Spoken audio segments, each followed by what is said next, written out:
What is going up, friends of the Nexus? My name is Ragnarok, and I get the pleasure to bring you a Division C East matchup between two amazing teams playing here in the Nexus Gaming series. We have on our left, who will be our team in blue today, House of Chez. I have casted this team in the past. And on our right will be ReGen Red. I know this particular team really well. I've coached a bunch of them in the past, so we'll see how they perform. So House of Chez around in the middle of the standings in Division C East currently. ReGen Red in third place. They actually just beat the first and second place teams in the division. So super exciting to see those matches pan out the way they did. In terms of picks and bans in this best of 3 series, we do have House of Chez banning out Battlefield of Eternity, and ReGen Red banned out Cursed Hollow. And in this particular case, ReGen Red picked Volskaya Foundry, so that will be our first map of the day. It looks like both teams are ready. I will finalize one more ready check. Are both teams ready? And we will get this game right underway. It looks like both teams are ready. Let's get it going. So game number 1 will be on Volskaya. 3, 2, 1. Let's get right into it, fam. Volskaya Foundry being game number 1. So, open disclosure here. I have been drinking today. We'll see how that affects the casting. So no super promises. I'll do my absolute best. God forbid I get sober during the cast. So we have a little bit of whiskey on the rocks here to enjoy and sip as we see how both teams decide to play this. As I mentioned before, House of Chez will be on our left. They'll be our blue team. And ReGen Red will be on the right. They are our red team. So Volskaya Foundry, known for its sustained fighting and point control. We see the first ban being that Kael'thas, his living bomb spread just not wanting to be dealt with. Other people we normally see banned here, Garrosh is still a menace. Nubarak has been a tank that's made it up into the ranks these days. Support-wise, I'm not super worried. Ana might be a ban. I know she's kind of moved up in the tiers after her rework, so not surprising to see that Nubarak. I kind of expect to see that in the different games we see today. So Kael'thas here, followed by that Nubarak. Johanna has also been seeing some bans on this map as well. Good for point control, good for denying that CC and engaging into the enemy teams with that Condemn and that Blessed Shield used as a good engage mechanic and CC initiation. So what is the ban here from House of Chez? Tyrande. So not super surprising. Tyrande also still being one of the top tier supports in the game as it stands. The level 1 talent where you can put your mark every 30 seconds on a team member just provides so much healing. A good Tyrande player will get easily over 100k healing over a long match, over 20 or so minutes. And finally, we are seeing that Gul'dan ban.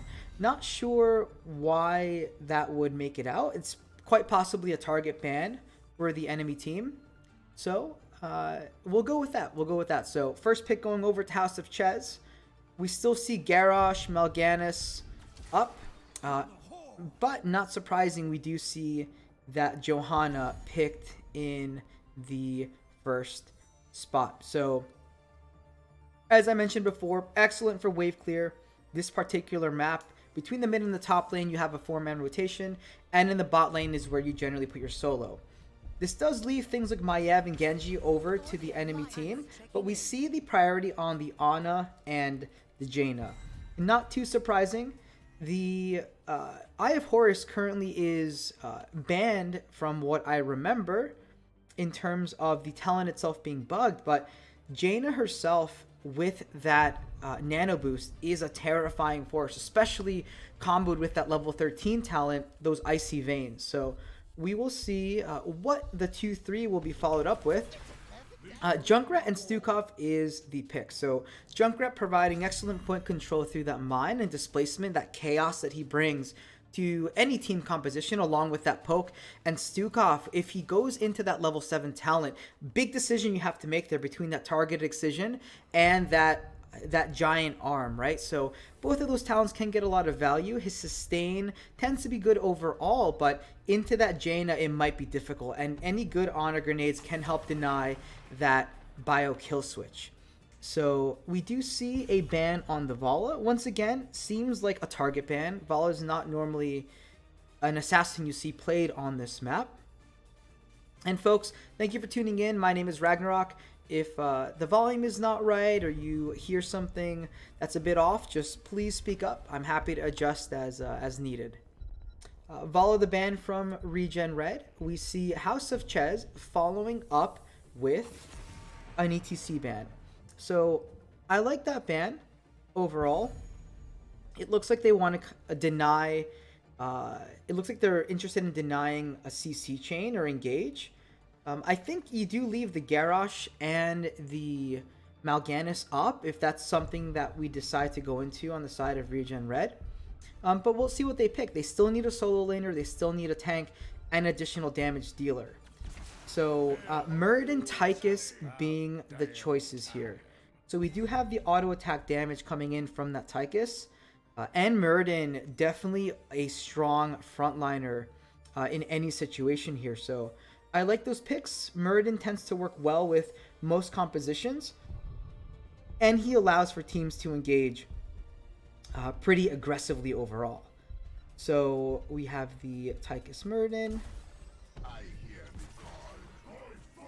Interesting. So it looks like our solo laner will be that Ragnaros. And generally speaking, we'll see the Nazeebo in this particular configuration run in the 4-man, looking to stack nice and early and get the rotations through those waves. So what will round out the solo lane against that Ragnaros? It could even be something like a Phoenix. Something range would destroy him pretty well, but I think some frontline would be good. Artanis might be there, Sonya, but we do see the Leoric. I like the Leoric a lot. He does provide good wave clear. It matches pretty evenly into that Ragnaros. And overall, especially this map now tends to run really late. That Leoric Entomb at level 20 is cataclysmic. You just shut one enemy team member down, engage easily with that walk, that your W talent, and you just walk right in. W or E. I'm not a tank player. I'm a support main and a DPS, ranged assassin. So don't know the talents just yet, but we'll get there. I think overall, I do like the wave clear on the side of ReGen Red a bit more. I'm actually more scared of their comp. I think they have a bit more blow up and engage in the early to mid game, but it really kind of depends on how the teams end up doing this. Oh my god, what the hell? What is going on? Who the hell just anonymously gifted that many subs? You're so nuts. I actually don't know what to say. I've never had that happen. Thank you so much, whoever just gifted 10 subs to folks here in chat. Arrow, Sir, Rena, Adam, Mongoose, Listen Louder, Zul Rules, Templar, Murda, and Bahamut. Thank you so much for those subs. That's absolutely nuts. As we go into game number 1 on Volskaya Foundry, we have House of Chez on the left-hand side with Chesmix on that Johanna, Flash playing that Nazeebo, Mariners on the Junkrat, Karabo on the Stukov, Ragnaros being played by Death. And on the right-hand side, we have Arrow playing that Muradin, Recyclic on the Ana, Shui playing that Leoric, Abashur playing the Jaina, and Zulkin playing that Tychus. That is ReGen Red. I don't know what to say. Thank you, whoever did that, for gifting those 10 anonymous subs. I really appreciate it. That means a lot. Thank you so much. So we get into it here, folks. In looking at our talents, we do see our Nazeebo going that Toad build. Not too surprising. Ana is encouraged now to go that grenade build, especially once you get that level 4 and level 7. We do get a lot of sustain and a lot of burst healing in addition to the level 7 where you get that that increase, a 50% increase.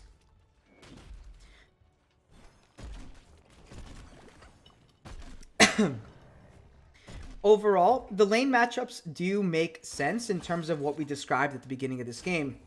We do see ReGen Red here prioritizing that camp. We do see the Stukov on House of Chez also taking that camp. A little bit difficult for Stukov to solo take it, even with those auto attacks doing so much damage. Zul rules, there is only one Ragnarok, and it is the Ragnarok that casts this game. So just wanted to put that out there.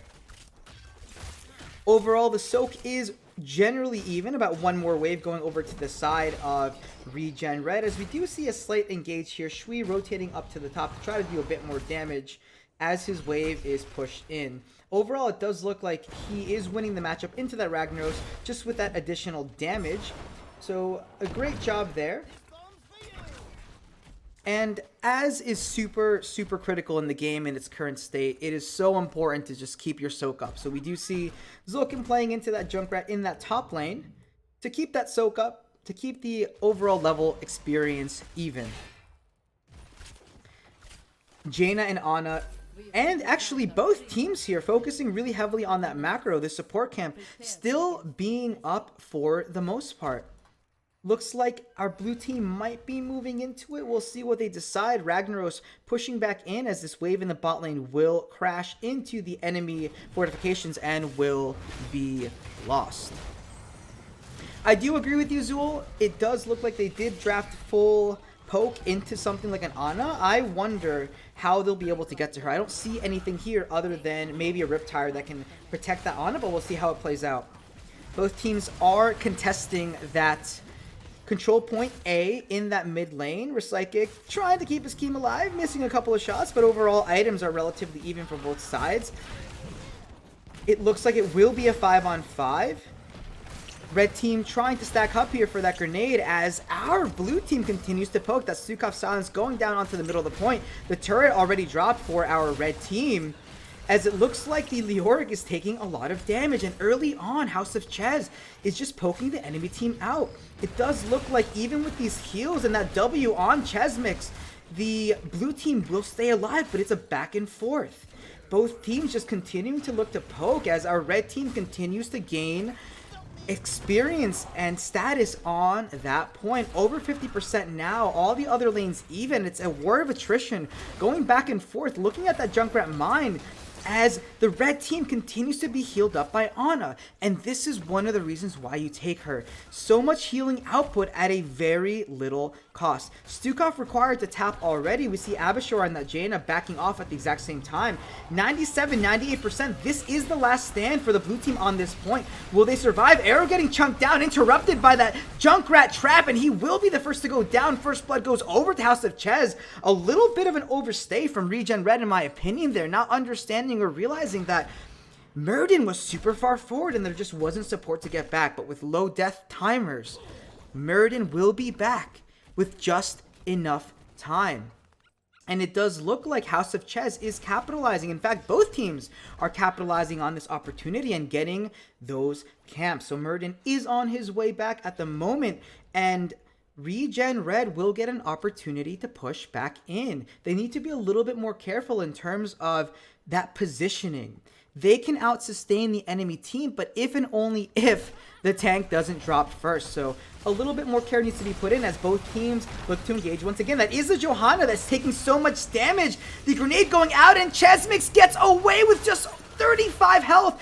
Insane protection and popping of that kill switch by the Stukov to keep that Joe alive, and the first trickle protector of the game goes over to ReGen Red. Absolutely insane that the Johanna makes it out of there alive, and Chesmix will be forced to back here. It looks like a little bit of damage is done there to this point by ReGen Red, but Ragnar was popping that trait on the wrong lane in my opinion. So folks, Volskaya Foundry, the Triglav Protector spawn points are well known. The second one will always spawn in the top lane. So the priority here by ReGen Red is denying the sustain in that top lane. That well is so important. So we see the entire wall and that protection going down here, which is a good way to prep that lane. So ReGen Red here catching back up in experience, taking that first Triglav Protector, is now working on that mid lane as well. So well done here. A little bit low on mana is our Jaina, so not able to push him too much, but that tower will go down at some point soon, most likely. As we see the experience still being even overall, Shui in the spot lane pushing that wave in, catching that soak, as Johanna is looking to catch some of that wave as a counterbalance. So overall, great engage there by ReGen Red. I love the fact that they engaged once again and recognized that the game was not lost. This wasn't lost at all, right? So they pushed back in, won that fight, pushed the Johanna off. Tychus here just absolutely shredding the Johanna off the point and just forcing that retreat. So we'll see how things change with level 10 talents as both teams reach them right now. Gargantuan, Flailing Swipes, that Blessed Shield, and Tomb, Avatar, really standard picks. Ring of Frost here, looking to set up some of these kills depending on the setup here, which I think can happen through that Muradin, through the Entomb, and we do see the Lava Wave picked up, so that will allow our blue team to continue providing pressure as that first Lava Wave is pushed into that bot lane. And once again, both of these teams, I applaud you so much for focusing on that macro. Items in this particular map matter so damn much. So to be focusing on these turrets at the opportune times is absolutely huge. Lava Wave is down currently, all ultimates up other than that, as both teams look to find value on the map. There we go. You see that Q hit. On a easy, right? On a super easy. That top lane being pushed in just a little bit. No actual rotations being seen here from the side of ReGen Red. That Nazeebo pushed up just a little bit more, and we see that Leora getting some free push in the bot lane. So ReGen does need to be a little bit careful as House of Chez appears to be running in a 5-man rotation between that mid and top lane. It does look like Johanna is the one being sent down to clear that wave overall, condemning there and looking for that experience, as our red team now looks to get that camp a little bit early, but that's okay. Both teams will be colliding in that top lane. Overall, even for both teams, Ragnaros just did show, or will be showing, in that bot lane, so ReGen Red is free to take this, even though the Junkrat will be seeing that. Shui using the Entomb there to zone the enemy team. Interesting play there, but it did secure that turret, that heal camp without an engage. That Entomb will be down for 40 seconds as the team gathers, so ReGen Red does need to be a little bit careful here in pushing onto the enemy team, as they will not have that ultimate down. Arrow is posturing a little bit aggressively as Zulkin on that Tychus pushes forward, but the Nazeebo continuing to stack at 93 stacks already, 9 minutes into the game, on track to reach his 175 stacks for that level 20. This is the second Triglav Protector of the game. Shui is not there. Arrow once again denied that jump from the enemy Condemn as Jaina continues to push. Level 13 reach. That is the Riptire going out, pushing back the Muradin. Arrow being silenced. Will the heal go out onto Arrow? That is another miss, but Shui is the one that gets targeted. Zulkin providing a little bit of peel with that grenade, and our red team is pushed back. A lot of damage done. Arrow healing up through his trait, but that is a lot of ultimates down. Unstoppable. The ultimate being casted by Zulkin as the teams begin to push in. The Entomb missing, looking for that Junkrat.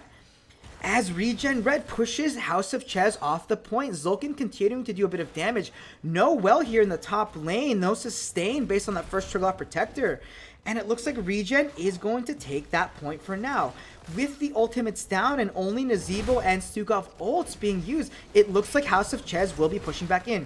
Arrow is in that front line, a little bit of damage going out onto the front line there through the Jaina. Arrow needs to be careful getting lunged a bit far forward. The toss going out, so much silence going down and keeping him in place. Where Psychic needs to remember to put down that heal camp as Shui goes low.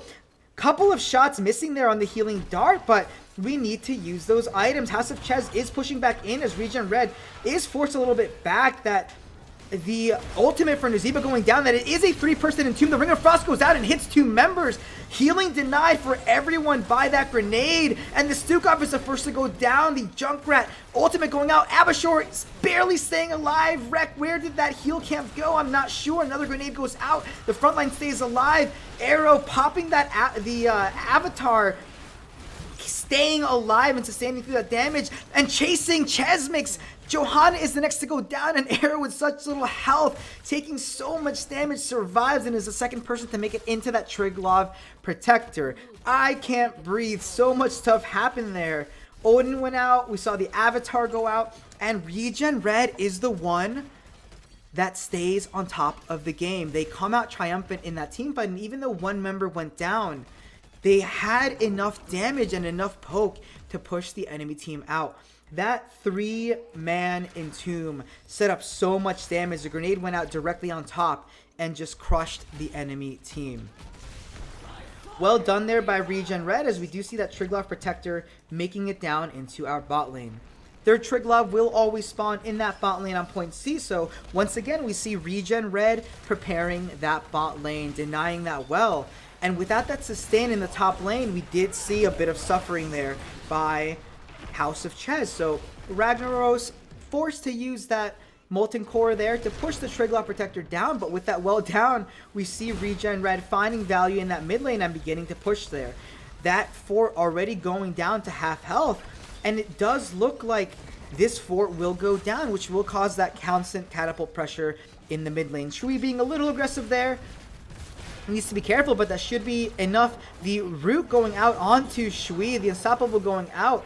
It looks like the Riptire is denied by that zombie wall, but the red team makes it out alive. Both teams are nearing level 16. ReGen Red about to hit that with one more wave. This fort has just a hair of health. Can the red team push that? It looks like the Auric did just push that one extra wave in the top lane. Both teams focusing once again on those camps, getting those turrets, and preparing themselves for the next fight. Arrow Stormbolt should be able to take that out. It does. Well done there by ReGen Red. But both teams are still in it. One more wave here will be enough for House of Chez to catch back up in terms of talent tier. But as we mentioned before, both teams have poke. One team, I would argue, has significantly stronger frontline with that Leoric that can set up plays. I think they just need to focus on getting that right target. House of Chez will dominate if they blow one person up and try to lock them down in some form of CC chain. The CC really only exists through that Johanna initiation, so they have to be a bit deliberate, about who they try to blow up. We do see Arrow looking for that engage on the Nazeebo, but missing. That damage doing so much already through that poison, and Nazeebo will be hitting those 175 stacks well before level 20. So we see the amount of damage it does already. That's going to hurt so much. It's going to be more critical than ever for Ana to hit her healing darts at 20 and above. So will Psychic be able to hit his buttons and land them on target? We shall see. Both teams posturing here in that mid to top lane, looking for that support camp potentially. The not Icy Veins, excuse me, the Cone of Cold going out into the wave, a little bit weird. Janus cooldowns are a bit high, so you have to be a little bit deliberate about when you use them there, but hopefully you'll be back up in time for the next engage. Both teams posturing here, Johanna and that Nazeebo clearing waves super fast. We're at 170 stacks. So one more wave ought to do it for that Nazeebo.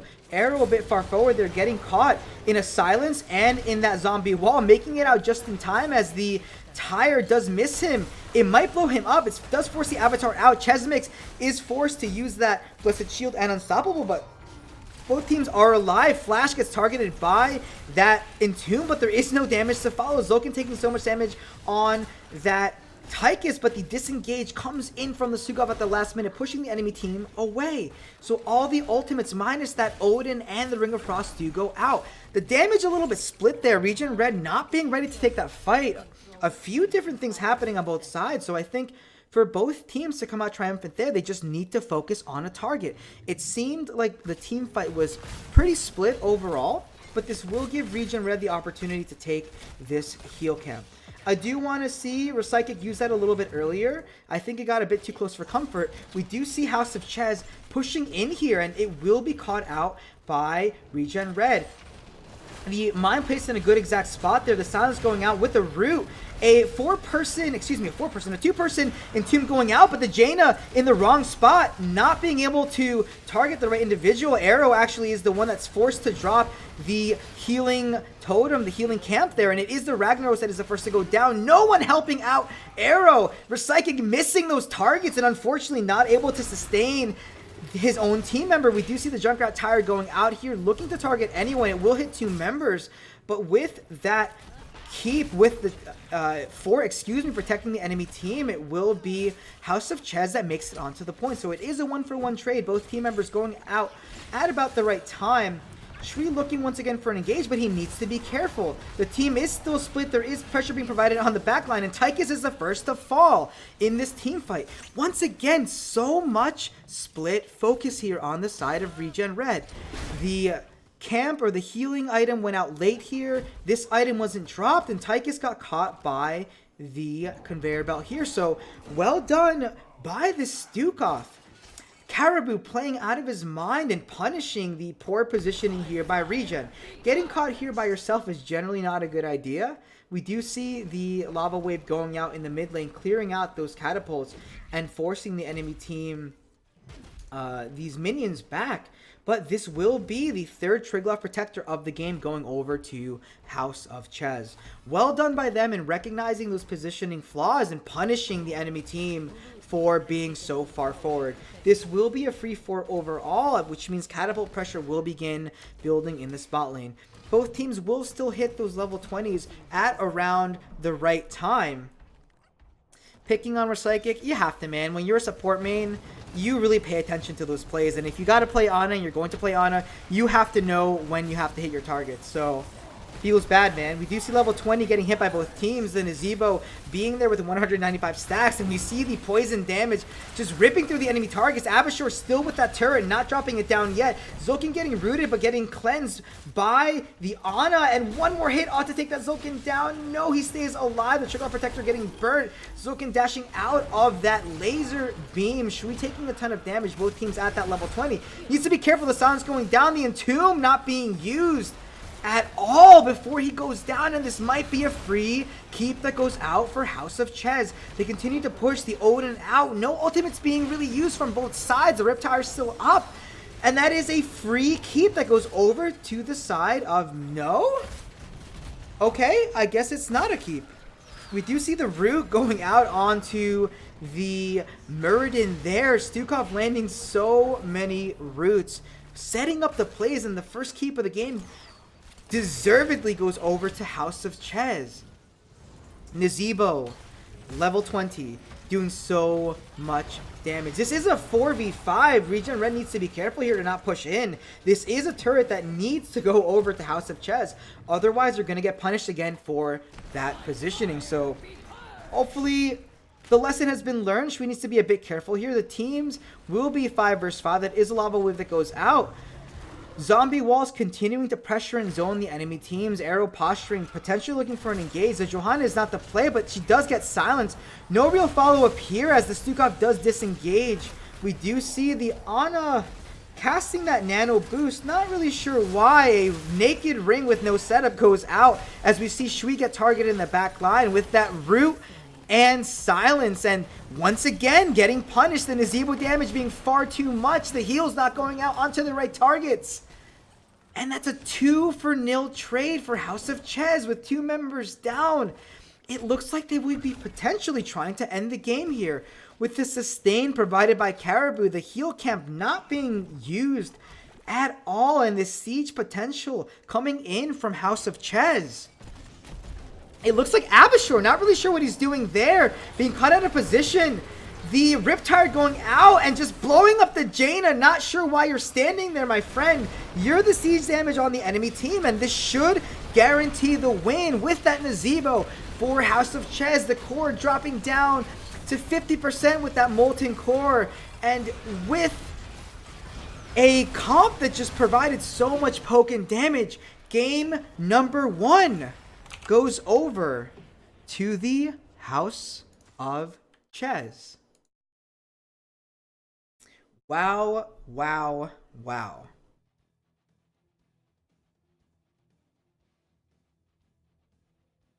All right, folks. So let's go into that post-match summary here. Overall, the game didn't have a ton of kills. Volskaya these days generally doesn't. It really ends up being a fight and a war on those points and seeing who outdamages who. I don't really think the Leoric in that game got the value it needed. The targets tended to be the Junkrat or the Johanna, which generally aren't the ones you want to go for. The Stukov is the better pick, and it just felt a bit disjointed in terms of the team fights. The Nazebo, after level 20, just did so much damage, and even with 107k healing on the Ana, I don't think the healing went on the right targets. I think a little bit more attention needs to be paid to who is going lower. And as an Ana player myself, I understand that it can be hard to miss those skill shots now and then, but that is your number one goal. You have to keep your team members alive, and you have to try to predict the motion. So overall, as the game progressed, the talents looked fine. I just think that domination-wise, House of Chez just played the team fights better. They engaged. The poke provided by that Nazebo Ragnaros Junkrat was just way too much. So super, super tough there, but they, they played really well. The Stukov landed so many virulent reactions in that game that just really set up the play. So I think if a poke comp and an AoE comp is going to be run once again by House of Chez, ReGen Red really needs to make an adjustment. The engagements need to be more targeted. The healing needs to be way more on point if you're going to pick that Ana. And if the only engage you have really is a Muradin stun with a Leoric Entomb, those Ring of Frost need to go down. I didn't really see any value out of that blow up from the Ring of Frost, so I would like to see that adjustment be made. So we will go for a quick break as we set up game number 2, folks. I will be right back.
Howdy, folks. Apologize for that wait. If you're just tuning in, my name is Ragnarok.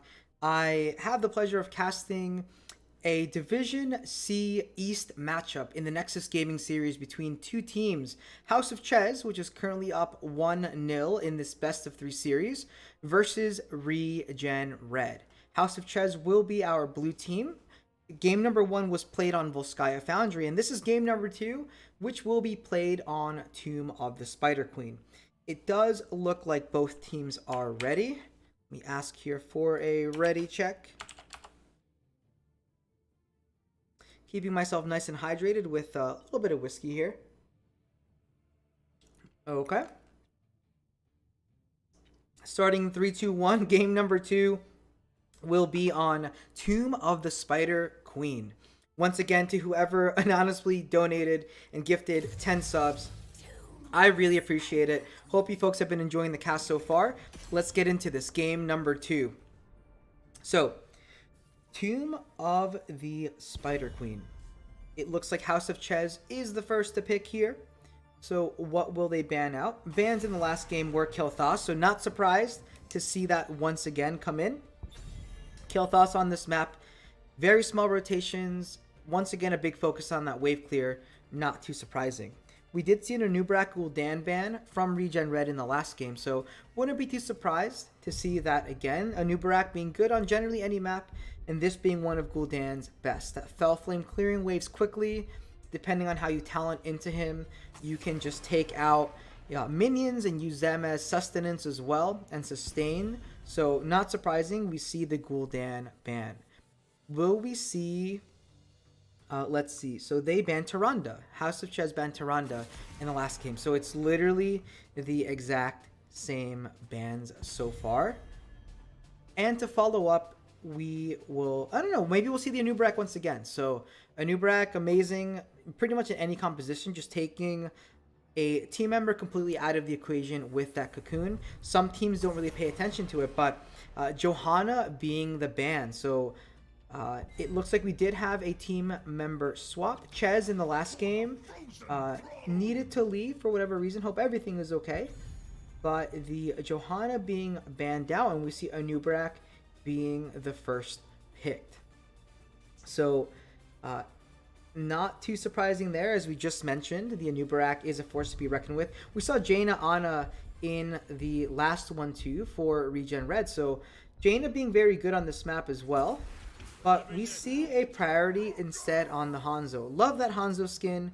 Hanzo and Garrosh are the picks. So Hanzo can bring a decent amount of wave clear here. And one of the reasons he tends to be picked on this map is that his poke just allows you to deny the turn-in of those gems in the 2 turn-in spots. So not too surprising there.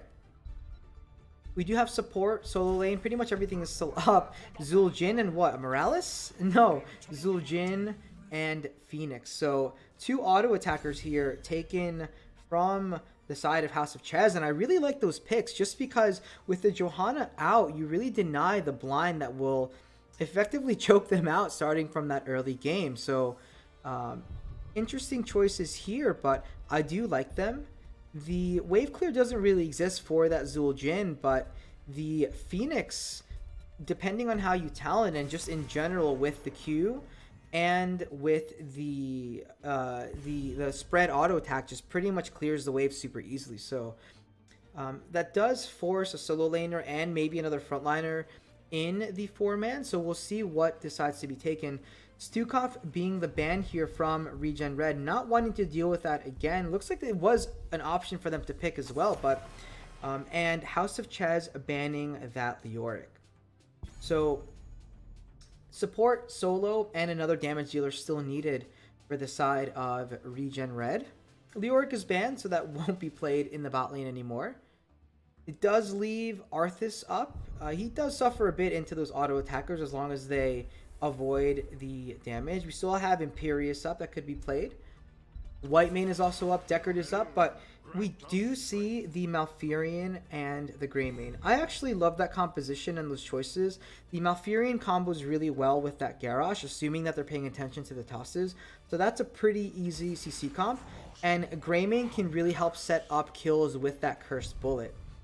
We do see the Arthas, which is pretty terrifying, come on out. That will be playing in the solo lane against something else.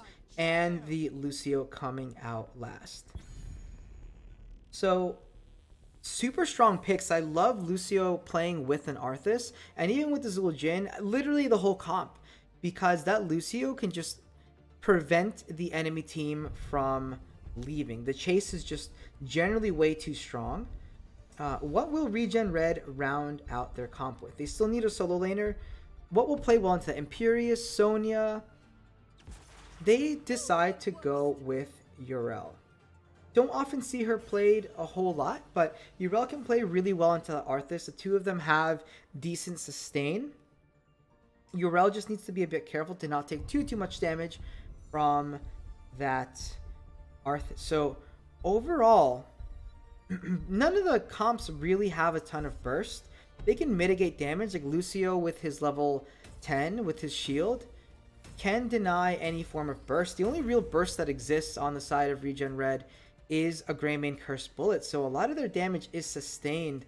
Their composition is more poke oriented. You can maybe even make that same claim with that Zul'jin, assuming the stacks go up nice and high. So it really is going to depend how both teams play this one out. The wave clear is a bit shoddier than I'd like for both sides. I think early on the Phoenix has the priority, but it really all depends on how picks are done in this game. Whoops. Let's change the scene for a moment as I move that sheet of paper out of the way. We're going into the game. This is game number 2, folks. Game number 2 between ReGen Red and House of Chez. On the left-hand side, with House of Chez, we do see Caribou playing that Lucio, Mariner on the Phoenix, Death 1300s on the Anubarak, Flash playing that Arthas in the solo lane, Hurricane playing that Arthas in the solo lane, gotta check that here, and Flash playing that Zul'jin. On the right-hand side, we have Zul'kin playing that Grey main, Abishur playing the Hanzo, Arrow playing that Garrosh, Psychic on the Malfurion, Yrel being played by Shui, and we have ReGen Red. I think you're probably right. -40, it probably is a Syndragosa plus Planet Cracker. They have a lot of sustain to protect against that sort of thing. So we shall see. It feels a little cheesy for sure, but it really all depends on how the teams play this out. We do see ReGen Red starting in that top lane. Not customary, but it is throwing the rotation off just a little bit for our blue team, so I do like that. Grey main here telling me to end Cocktail at level 1, which is interesting. The refund on this map could be pretty decent, as we see the first stack going out onto the Groundbreaker for the Garrosh. I'd say everything is overall pretty normal. You generally don't see advanced targeting being taken by the Phoenix anymore. You generally see the clear talent where you swap after through auto attacks in the single target mode to get a ping on the 4th hit, but we'll see how that works out. The rotations being a bit more defined here by House of Chez as the Anubarak gets seen in that bush, Arrow tossing him up. Not a ton of follow-up. We do see our Hanzo tallying into that level Q at level 1, looking for that additional damage and range. So range increase after hitting every enemy hero once. We will be seeing the Arthas hopefully get that at some point, as Shui looks to be pushing in that bot lane pretty damn well. -40, we will see if you were right or not. So I have a feeling that you're right. Otherwise, this comp doesn't make a ton of sense to me. I would probably replace that Zul'jin with the Rainer just for the proc on the level 1. We do see a big root going out onto the Lucio. Not enough damage or follow-up from ReGen Red. Could have easily been a kill if Abishur was there for the damage. So well done there. Zul'kin prioritizing that turn and in the top. Getting those gems in. 20 currently to no gems for House of Chez. That Frost Blast missing there for the Arthas as Shui continues to push in and just clear those waves. There is a little bit of a fight going out onto the Zul'jin. So much damage going out. The Malfurion sustaining through that poke, and ReGen Red continues taking these trades really well. Malfurion just well postured here. Looks like talents for the most part, again, are pretty standard.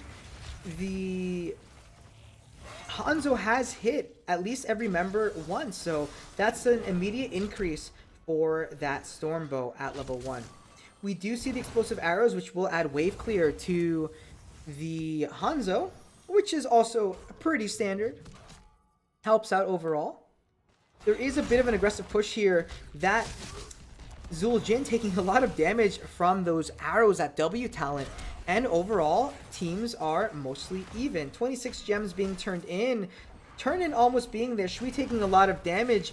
The hammer going out and keeping him alive, escaping and able to tap that well.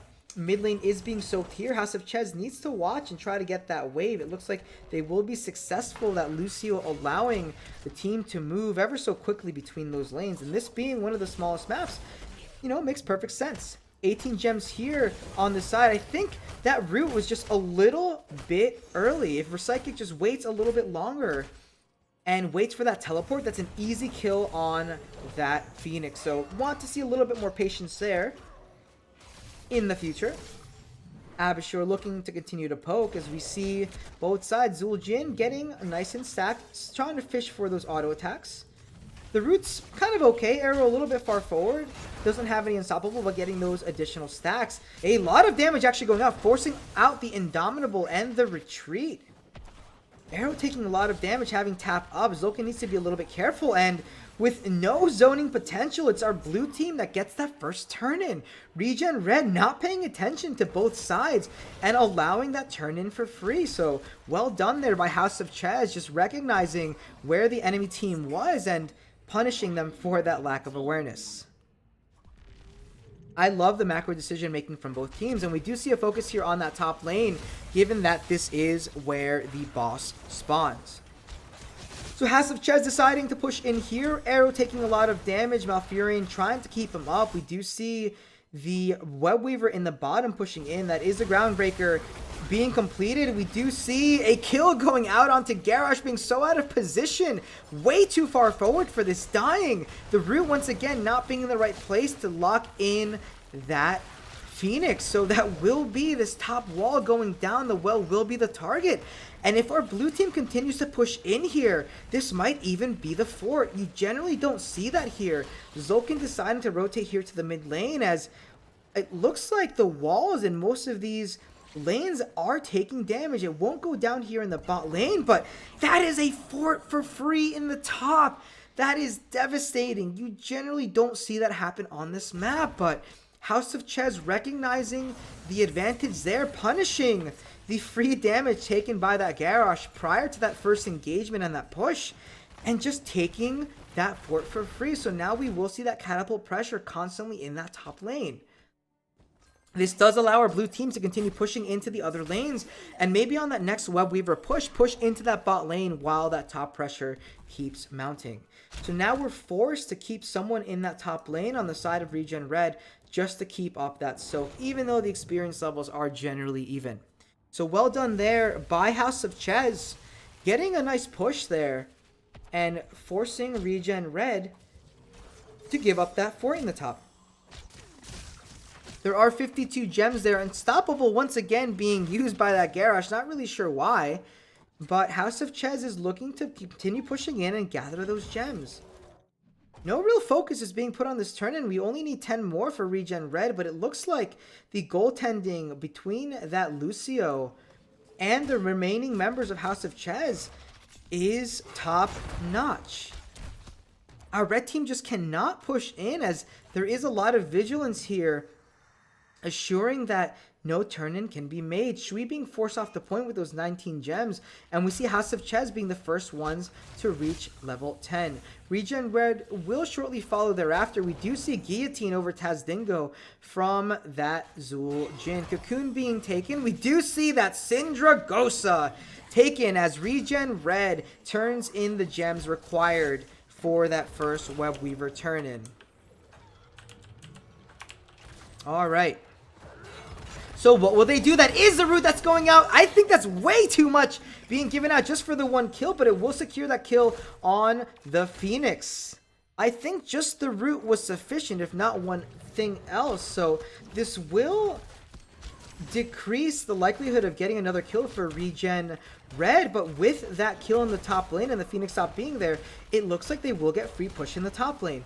Middle will be cleared almost instantly. The Uriel pushing in against that Arthas in the bot lane will get some damage out onto this fort wall, and we do see the Web Weaver still overall healthy, taking this fort for free. We do need to be a little bit careful here as a rotation is happening, that Lucio pushing in, a cleanse going out from that Malfurion to get the team away, the roots being cast to help a little bit with that denial.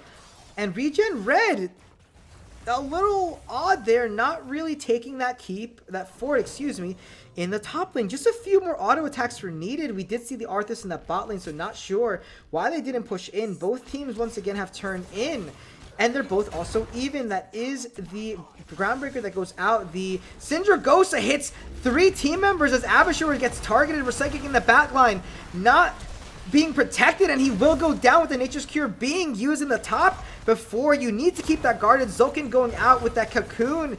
The taunt going out to 3 members. The arrow going out a little bit too late, not keeping that Garrosh alive.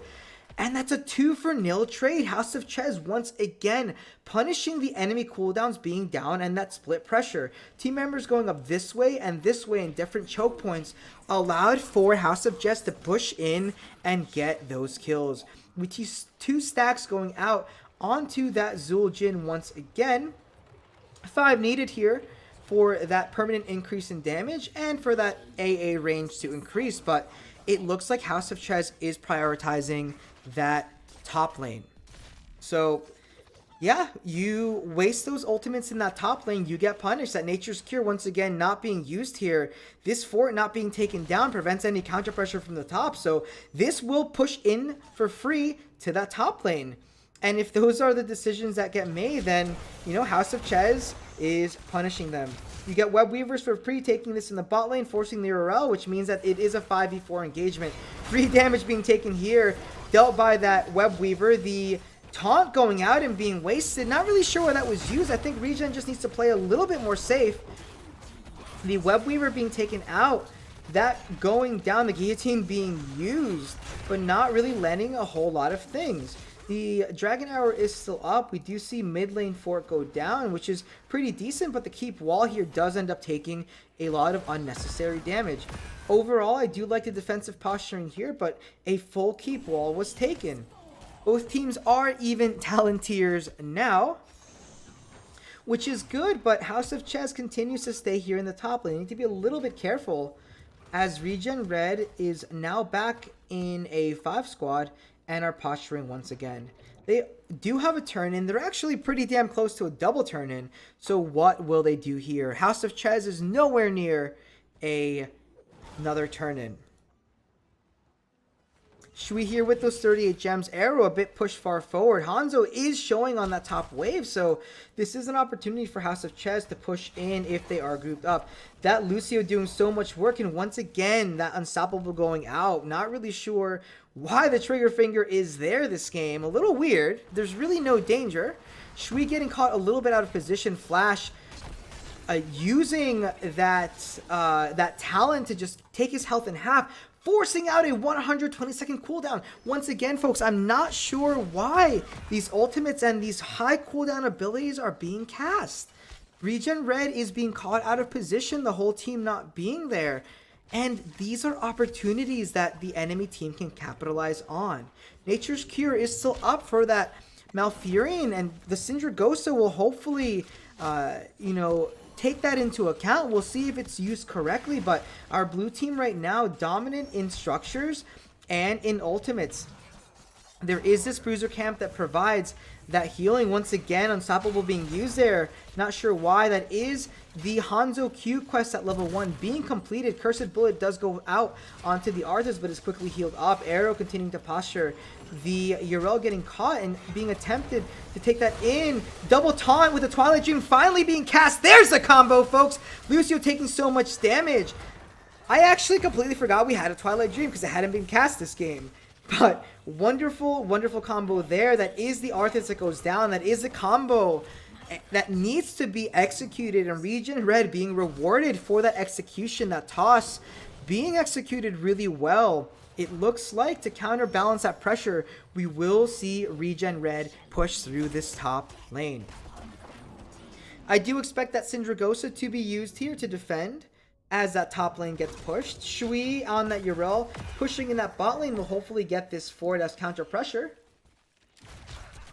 We will have another turn in immediately available for ReGen Red once this is done, but they should be able to get the keep wall here. Syndragosa is in fact going out. That is the Nature's Cure being correctly used, but Flash gets counter engaged on. Malfurion goes down, not able to avoid that damage as the Greymane is the one that gets focused down. More often than not, he will be dead here.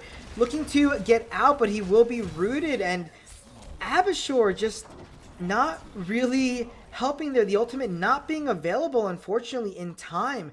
As nice as that kill was, the counter engage from House of Chez there was spot on and beautiful. The rest of these web weavers will be cleared out. It will be the top and the bottom here forts that go over to the side of ReGen Red. A lot of keep wall damage here in the top lane. And overall, even with those kills, we do see House of Chez being up almost a full experience level. So well done by them in keeping that experience up. Once again, Yrel not being able, being in that bot lane, not helping the front line of the team. I think if the idea was to push in for this keep, you really need the full team there. Right, you get this bottom 4, but I think there could have been better value up here by going as 5. It is a double turn in here for, oh, excuse me, it actually isn't because our team members went down here. So turn-in is available for House of Chez. I think ReGen Red needs to take a fight here. Abashur a little far forward, avoiding that a double taunt goes out. Where is the arrow? It goes out a little bit late. The silence going down. And that will be the Zul'jin, the first to fall. Double with the Arthas going down. Death 1300s being chased. A huge stun going out. Yrel with that hammer, keeping the Anub'arak in place. So much damage going out onto the Phoenix. But I think this is a boss call. I think ReGen here needs to rotate to that top lane, get a turn in, and focus on that boss with 3 members down. Excellent engagement there. The Malfurion Twilight Dream going out just in the nick of time, preventing the enemy ultimates from going down. And with a Greymane on the team currently, this will be a boss that goes over to ReGen Red. It looks like they do have enough for the turn in as well, so they will be focusing on this boss. The Unstoppable being used there to deny that turn. And it looks like the Red team may actually try for turn, and it looks like they will. The boss will start pushing here. Abashur looking to turn in the gems, but securing that boss is the #1 priority. With those 3 kills, it does even out the game in terms of experience, and it looks like this will be a keep. Most likely that goes over to the side of ReGen Red as they look to secure and push in with that boss. That boss will no doubt get that top tower. Almost all ultimates are up. That Dragon's Arrow is up. We do see the quest completed by the Arthas. Needs to be careful. Syndragosa is up. The Cursed Bullet goes out onto the Anub'arak and just absolutely deletes him. The Lucio getting interrupted there in the back line. Hurricane being crushed once again by that Twilight Dream. And we see the Web Weaver pushing right behind with the boss still pushing. Zul'jin getting chunked so heavily by that Zul'jin, dodging the Planet Cracker at the very last moment, and we see the boss encore. Can ReGen end out this game? That is the shield going out. Zul'jin terrorizing the enemy core there as we see Arrow going down. The Web Weaver's beginning to push, and with a little bit more focus, this is 10%, 12%, a little bit more percent, 0%, folks. This is ReGen Red taking game #2, forcing this to be my first best of 3 series in this NGS season. Wow, that got turned real quick, fam. let's take a look at the post-match summary. And here I was thinking that I would just get to finish casting here, finish my whiskey and enjoy it, but good thing I poured enough, folks, because this will go to a game number 3. So ReGen Red here, coming out triumphant in this game. I think originally the game started out a little wonky. The rotations overall were really strong on the side of House of Chez, but at around level 13 or so, when Malfurion and Garrosh in particular started hitting their buttons, their R buttons in particular, in unison, the composition made sense. The moment that you try to shut down and lock down the enemy team is the moment that Twilight Dream has to go down. Amazing zoning by that URL as well, and that was enough to take House of Chez down. I love the boss play at the very end there. The macro focus, along with that turn-in, gave just enough to secure that win. Talents, once again, seem pretty standard overall. Nothing out of the ordinary. Maybe that Syndragosa.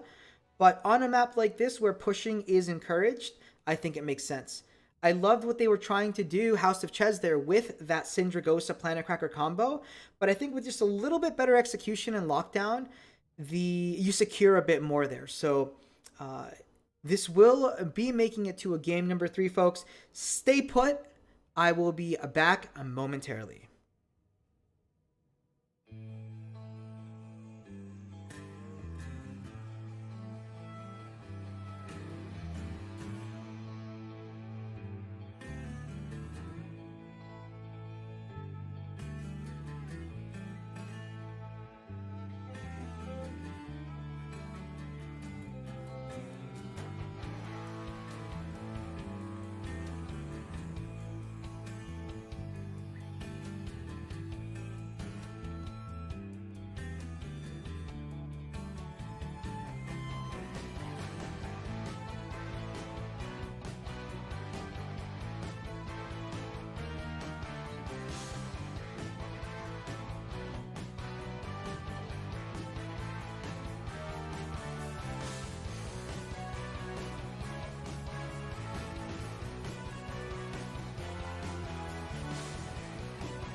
All right, folks, no rest for the weary here. If you're just joining me, my name is Ragnarok. I am casting a best of 3 series for the Nexus Gaming Series NGS Division C East between House of Chez, they are our blue team, and ReGen Red, they are our red team.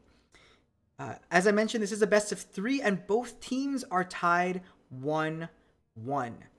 Game number 1 went over to House of Chez, won valiantly on Volskaya Foundry, and game number 2 on Tomb of the Spider Queen started off a little rocky, but at the end of the game, ReGen Red found their calling, found their combo, and ended the game with a boss in the top lane. Game number 3 here will take us to Sky Temple.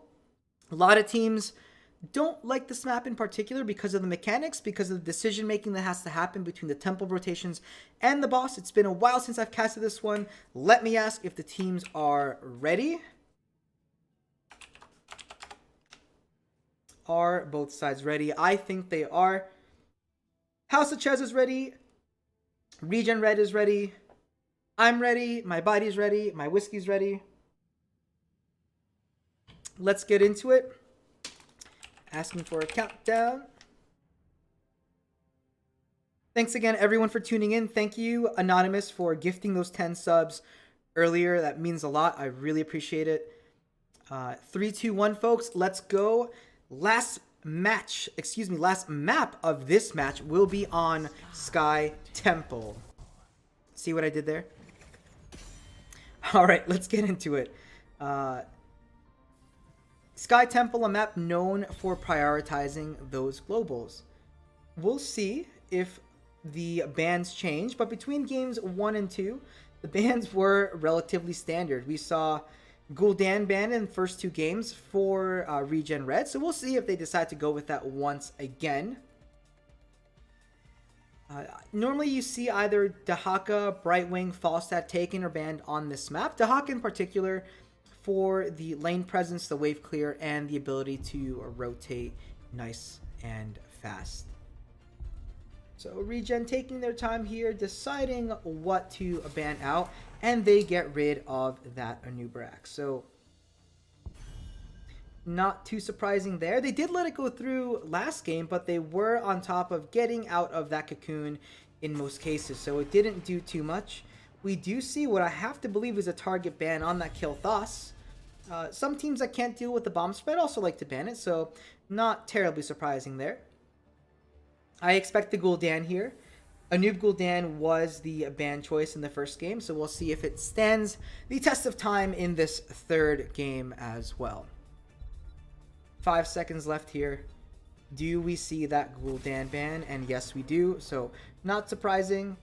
ReGen Red probably did their homework and figured out that someone on House of Chez does not like that. And it looks like that Garrosh is a respect ban from our second game.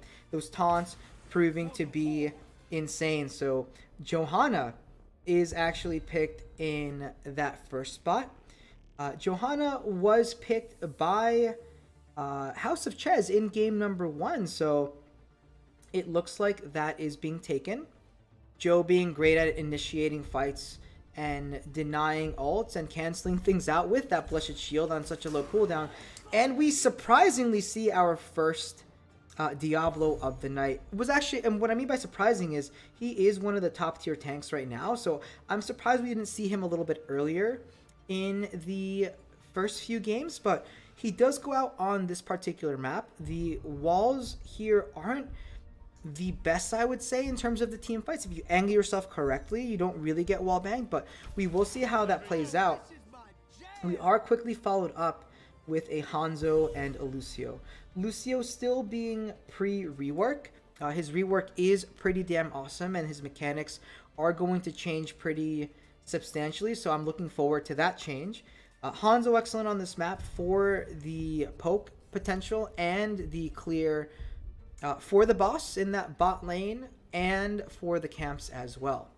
Ban coming out here. We do see the Jaina not being allowed through. Excellent hero overall. Burst potential and wave clear is arguably one of the best in the game for mages. So not too surprising to see that there. Support hasn't seemed to be a huge target. Maybe the Tyrande will be banned out here. Or the Stukov for that matter, which we did see a ban in one of our games. In our second game, actually. But no, we actually see the Junkrat get banned out. And I'm not too surprised. Junkrat can provide a lot of protection on that boss point. And even on the points in Chaos, so like in general, right? So, and in fact, that Junkrat was picked in game number 1. Did a ton of damage, a lot of poke, so also feels a little bit like of a target ban. Dahaka, not surprising as we mentioned on this map, and Brightwing. So it looks like House of Chez is playing a huge macro game here with that double global. Dahaka provides a decent amount of frontline, a lot of health bars with that essence, and if they go... Oh, what's the name of that talent? I never pick it, so I never remember the name. It's not Isolation, it's the other one. I'll remember it at some point. If not, someone in chat correct me, please. And what is the last choice that we see? Falstad and Greymane being picked. The wait is over. Last choice here being the Cassia. I love my Cassia. I can wreck with her pretty well, so I love seeing her picked here. Not sure if she combos with anything well in particular, but she does provide incredible poke We do see the Falstad most likely matching up into that Dahaka in the top lane, which does force the Ragnaros to play in the 4-man. You generally don't see that being the case. But we see Greymane also getting picked up here by ReGen Red. So from a frontline perspective, the frontline for House of Chez is a little bit better here. But a lot of their damage is sustained through that Cassia and Ragnaros. There's no burst. Really no burst on either side. Again, the Greymane with that Cursed Bullet and a Falstad, depending on what they go. Hopefully they go the Mighty Gust, especially with a well-known control point like the boss here on this map. But you never know, folks. It's Division C. It's NGS. It's HOTS. Who knows? Who knows? Let me switch scenes here. This will be game number 3, folks. The last in this best of 3 series between House of Chez and ReGen Red. On our left is House of Chez, the Hurricane, playing that Ragnaros. Caribou on the Brightwing. Flash playing... Ooh, I can't even see who that is. Flash playing that Cassia. Death playing the Diablo. And Mariner playing the... Ooh... I totally lost the Dahaka. When people stack like that, it's so hard. On the side of ReGen Red, we have Abishore playing the Hanzo, Shui playing that Falstad, Arrow playing the Johanna, Zulkin playing that Greymane, and Psychic playing that Lucio. A big condemn going out here as we do see Johanna being taken out by the Dahaka. A ton of damage going out onto both teams as these trades seem to be going pretty well. Hanzo netting 5 stacks of that simple geometry, and also we see the Thunderstroke by the Cassia also netting those same 5.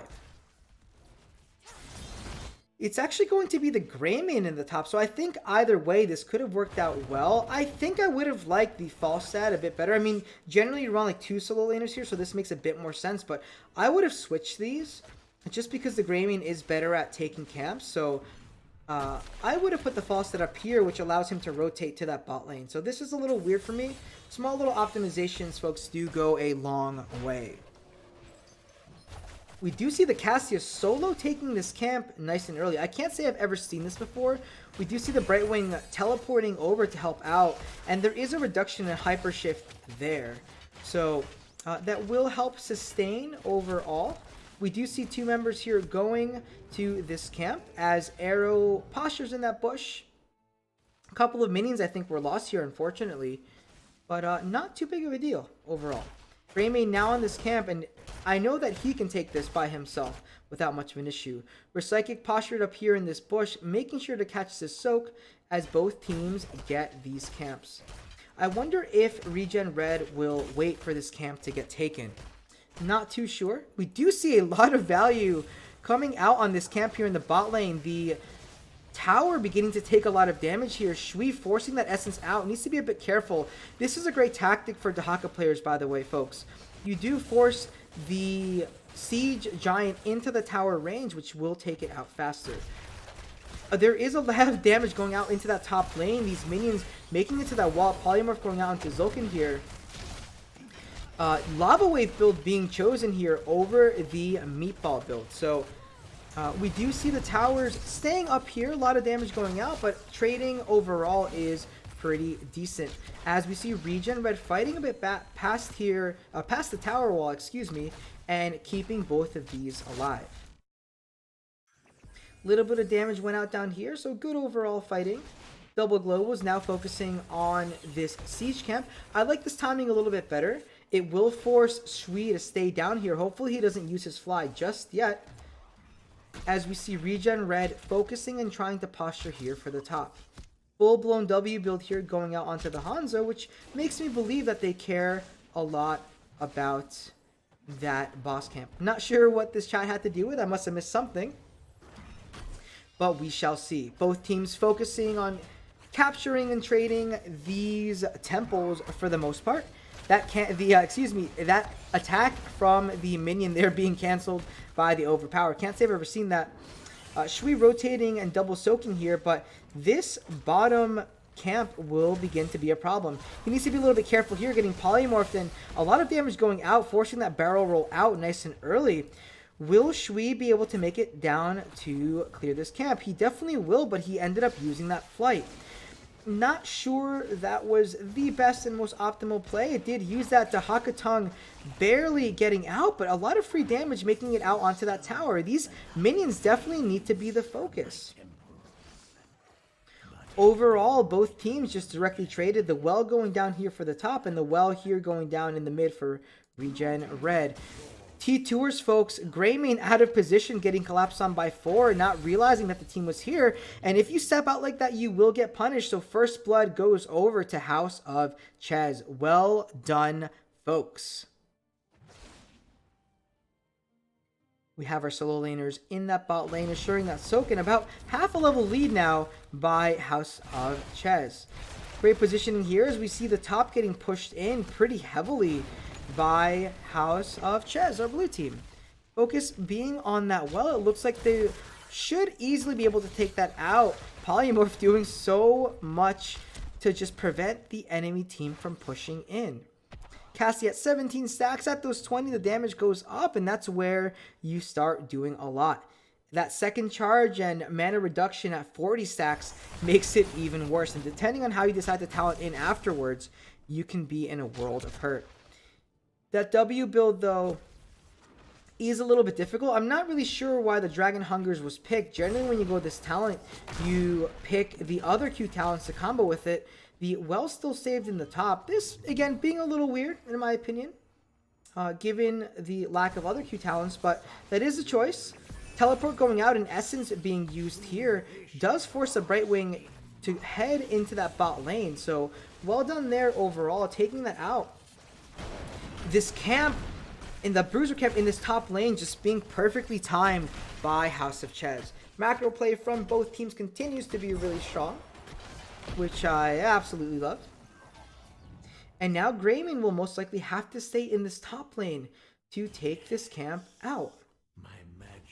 Timing here working in the favor. ReGen Red needs to be a little bit careful as they are not currently level 10. So level 10 does need to be reached. Zulkin taking... Ooh, so close. I was going to say free damage, but that didn't end up being the case. Both teams level 10.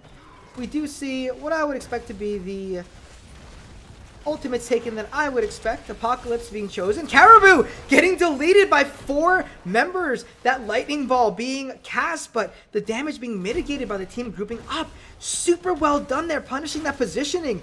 Brightwing being decimated. The shield going out, and that's the Cassie that gets focused next. So much damage, so much burst being done by ReGen Red. The Mighty Gust keeping that Diablo in place. 200 IQ plays by Shui there, keeping the Diablo in this corner. And even without the souls there, that is a full timer out onto ReGen Red. We do unfortunately see this camp taking that top fort for free. Dahaka continuing to get that push in as we see ReGen Red pushing onto this boss. I love this play. I absolutely love this play. That should take this fort down and trade this. Overall, we do see Falstad flying up into this top lane and focusing on taking down this camp. Boss is pushing now into that bot lane, forcing out the Ragnaros Molten Core, but that gets taken out ever so quickly with Zulkin stepping onto that camp. More likely than not, we will see that camp go down as a result of that boss with this temple in the bot lane. So overall, structures are even. We will see the Dahaka push in that fort for free in the mid lane. Temple has been used in that bot lane. ReGen Red, as a result of those kills, will be up in experience slightly. We do see the Dahaka getting pushed out. The Greymane going, the Brightwing, excuse me, teleporting to that mid lane. The Curse Bullet missing. The enemy team, ReGen Red, not being in position to net that kill. Falstad has, in fact, cleared that top lane, avoiding the pull there. We do see a invade coming out on by House of Chez here. It is a 5 versus 4. Hanzo diving out as Falstad is now here. That camp does get stolen. Arrow looking to engage. A ton of damage going out by the Hanzo as the isolation does go out onto Shui, not really netting a whole lot. This camp will overall be cleared for free. Wave here pushing in that bot lane as we see the Falstad going up to that Bruiser camp. Nope, going up to clear those catapults, excuse me. And we see cheeky plays here from House of Chez. I love the engages. The Hanzo needs to be careful here. That Diablo was not seen. He will be engaged. Amazing play by that Diablo. I'm pretty sure the Hanzo would have seen this engage. That's super greedy to be postured in that place. Someone needs to be postured in this bush to see that. Super dangerous. The arrow not being used at all. So if you're not going to play with the vision that Hanzo provides, you're going to get punished. Excellent play there by Death 1300, waiting for the exact moment to hit that shadow charge, netting a camp and allowing for the blue team to push into this keep wall. Needing to be super careful, a ton of damage going out. Shui using that barrel roll to escape. That will be the Cursed Bullet going out onto the Diablo. The engage going back here. Spell power being used. The, arrow going out, being cleansed. The Malfurion, the Ragnaros trying to get onto that fort, being denied. The shield going out at the perfect time. The Brightwing attempting to disengage with that Emerald Wind. So much damage going out. Shui barely staying alive as the Diablo looks to counter engage, but it's the Cassie that goes down next for Psychic, not allowing the enemy team to escape with that Lucio speed, and it looks like Zulkin barely stays alive as the Diablo goes down with the souls. The Brightwing the next to fall. That will be the Cursed Bullet going back out onto the Dahaka. The essence being popped, and it is overall, folks, a full team wipe by ReGen Red. That fight started out so awkward, but that engage from that Blessed Shield proving to be successful. And this will be two temples that look like they can go over to ReGen Red. Our blue team, that Brightwind, will be back up in time to most likely teleport. But this is a temple that will go over this top one to start to ReGen Red. I would have liked to see a rotation come down here. I do think that these are shots that could have been defended with the numbers advantage from ReGen Red. Not really sure what they're doing here in this mid lane. Not a ton. It looks like they are invading this camp. I do love this play. Falstad might be able to fly here. It is only two team members. Flash is being seen. The Emerald Wind is used to disengage nice and early. I would love to see them push in just a little bit. The Dahaka going out with the tongue. Falstad here, the shield going out, and the stun once again onto that Cassia going down. Shui with that lightning shield taking out the Cassia, attempting to retreat, and that is one more steal going out onto ReGen Red. These steals by both teams and these invades are nail clenchers, fam. And it just continues being this back and forth. The keep wall goes down in large part, forcing out keeping the Diablo there back, as we do see 5 members pushing in the top lane here. Ragnar's ulti does go out, the Dahaka being pressured, that Boomerang going out, a lot of damage going out as well, the Dahaka being the target of that Cursed Bullet, and ReGen needs to be a little bit careful here. The Dahaka taking so much damage from that Hanzo, as we do see ReGen Red retreating. I'm literally losing my voice from this back and forth screaming, so hope you folks are enjoying this. Once again, a really good catch there by ReGen Red. Recognizing that the tank player was in fact on that bot lane, on that bot temple, and forcing that engage. House of Chez still not level 16, just hitting it right now. All ultimates are up on both sides here. We'll see what both teams decide to do as they start posturing and playing with this vision in the middle portion of the map.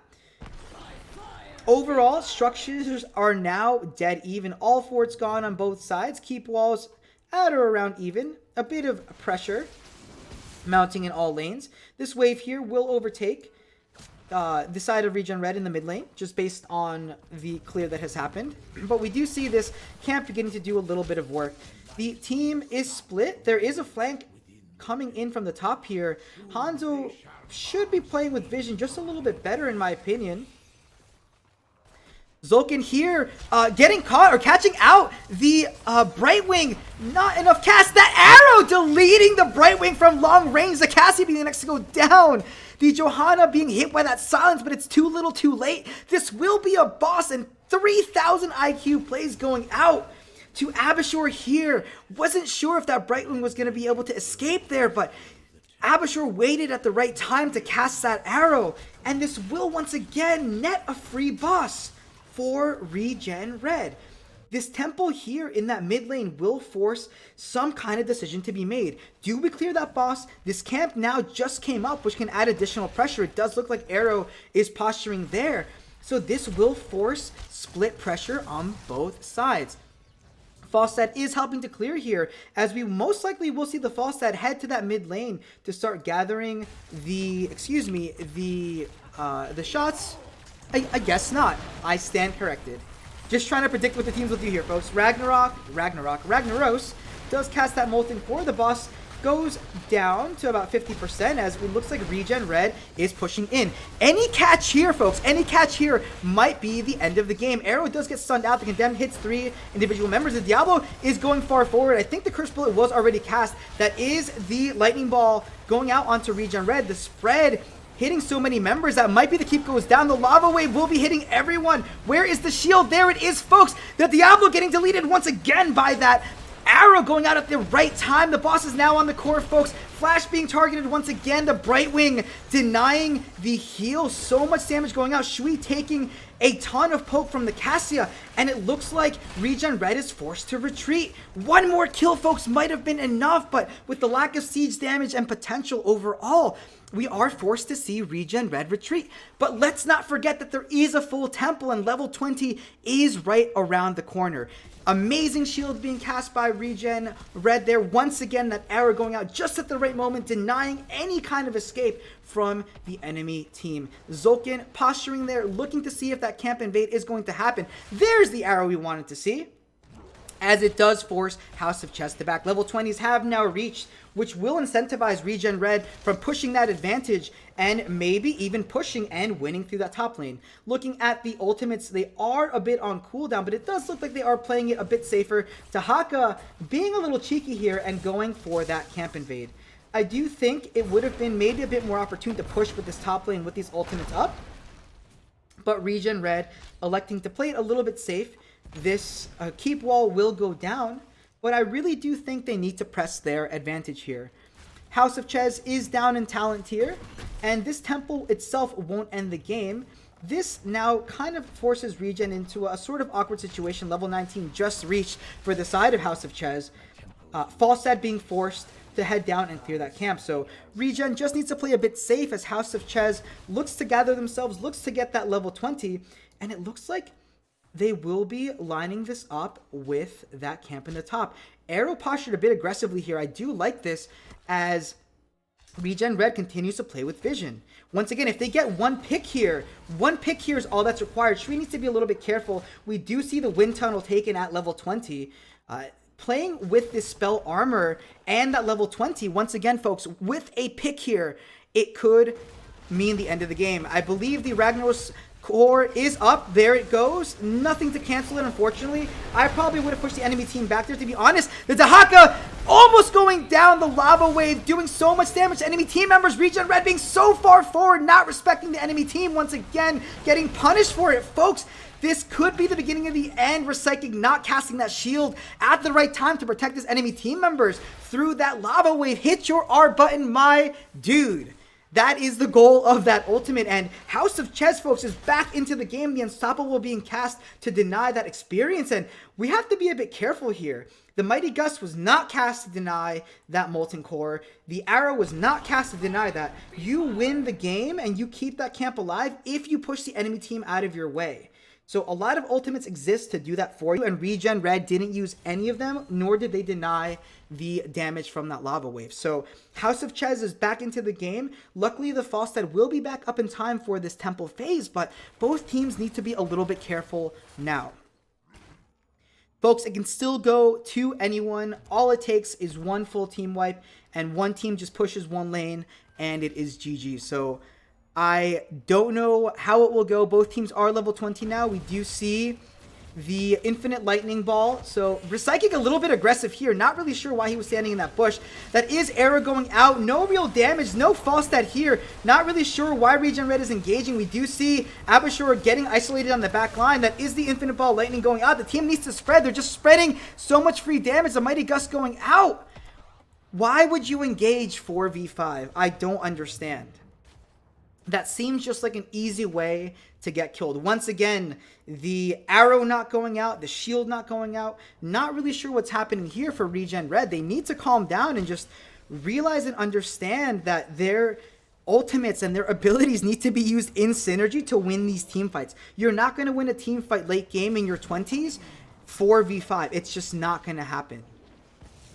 So the team here needs to agree on something. It does look like with the Mighty Gus being down, 20 seconds left, it will be House of Chez trying to go in on the boss. The Diablo takes that cursed bullet, tries to get more health. That is going to be the Diablo going down first. An arrow hitting 2 members. That will be the Brightwing that gets off the ultimate. Brightwing being the next one to go down. The Gus being a few seconds away. Cassia being the next one down. A 4-man silence going out, and the lightning ball is spreading to everyone in the team. Move away, ReGen Red. That is the boss that is grabbed. The Diablo does come back up without any souls.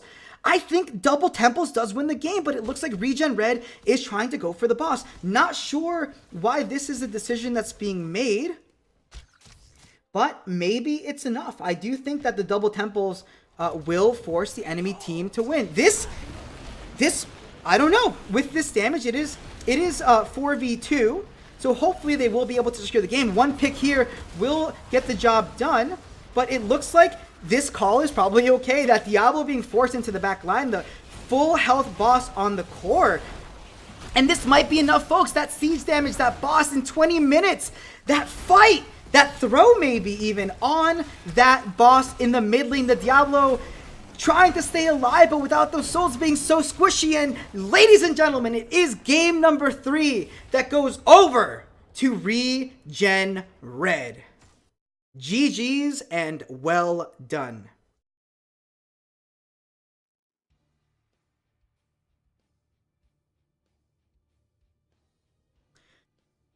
Whew. Okay, so those mid to late game team fights were ridiculously close. I think even with the kill count being what it is, 18-4, those games and those team fights could have gone either way. Brightwing and Cassia were getting caught out a lot there, and Abashur there with the sick arrows mid to late game again, kind of popping off around that level 13. The engages from Johanna, that 200 IQ Gus by the false head to set up that bot lane and to start pressuring, just really set up the team for success. And you do see that the Cassia overall did get the most damage, but it wasn't enough. The synergy shown by ReGen Red throughout all of these matches, even into this global composition, even with that decision making at the end of this game here, which ended up working out for them just fine, was enough to net them the victory. So GG's to both team. ReGen Red does win the series. Let me ask if we can get a team captain interview. NGS, let's see if lobby 4 is open. It is. Okay. Oh, hello. Hello? You there, Rap? Hey, can you hear me? Oh, Discord is muted. Hold on one sec. That's super weird. Hold on. Hello? Okay, one second. Voice is Yeti. I need to kill Discord for 1 sec. Okay. Let's try this again. That's super weird. Hello? Hey. Hey, there you go. I don't know why. Discord was muted for whatever reason. I promise it wasn't you. We have here Zulkin from ReGen Red, a solo laner flex player, kind of jack of all trades. First and foremost, congratulations on your win against House of Chez, 2-1 in this best of 3. How do you guys feel? Feel good. I mean, hats off to the other team there. They really put us in a tough spot. They macroed well, and definitely that game 1 they came out with some fire. So it was a good win for sure. Definitely let us know a few things we should be focusing on, but all in all, I can't be upset with a W. Absolutely. So let's talk a bit about like the different. Let's talk a bit about the different games. Game number 1, Volskaya Foundry. That was your pick. Why does your team? I've seen you guys play Volskaya a couple of times now. What is it about that map that you guys tend to enjoy? Like even after the experience changes, what do you guys like about that map? So I won't give away a weakness we have because Okay, the map definitely plays into more of our strengths sure. and less of our weaknesses. So I think it's a stronger map for us altogether. We definitely like to play it slow at times. There's a lot of calls that say, "Hang on, let's reset. Hang on, let's reset," and that's one of the only maps that you can kind of give up the objective for a certain amount of time. So we kind of play it methodically, and we time out a few of the camps so that way we can get double turret in the first one. So there's a few things that we focus on with that map and just grow comfortable with over the time. Yeah, and that makes perfect sense. So I also am curious. I have to believe that the Gul'dan ban in all three games was targeted. Was that you guys doing your homework? Yeah, we actually this team is awesome when it comes to pregame stuff. Like I've never been on a team more excited and doing more scouting reports than these guys, and it's awesome. It's awesome to see. Love the game on and off the field. So we definitely look at every team. We look at their favorites. We look at their most played. It's maybe we're targeting banning something that we're weak at times. Maybe we're just trying to choke somebody out. But all in all, we do our homework going into every series. Makes sense. So game number 2, Tomb of the Spider Queen. You Mhm. picked a Garrosh, Malfurion, Greymane. In fact, you had Greymane for your last two games. What was the idea behind that Greymane pick? You often don't see him so much in the meta as it exists. I know he's really good for camp clear and for blow up, but like, what was the idea behind him in your compositions there? So game two, we definitely saw, and we were actually ready for them to take Nazebo again, and we wanted to find a way to end the game earlier. I don't know if you watched our game last weekend when we played Nazebo.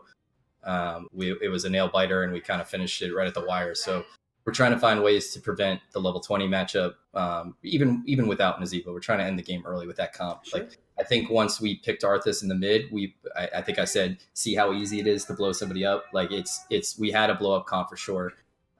And I think once we got that pick, we kind of were eye open to like, wow, this comp does do a lot of damage. Right. So And that was even the mouth pick too there to lock it down even further. So absolutely. And I remember mentioning in stream that, you guys kind of popped off starting at level 13 when you started executing that correctly. So, to the folks out in the audience, if you're going to pick a composition that does something really well, like a Garrosh, Toss, Mouth Roots, Stun, Twilight Dream, it really all has to be there for the execution to line up. And if it's not there, then you do allow the enemy team to counter push back in, and cast those abilities. So I thought you guys did a really good job there. I also thought that your boss control with turn in on Tomb was particularly good. So how do you guys kind of make those decisions in those games when things are that close and that tight?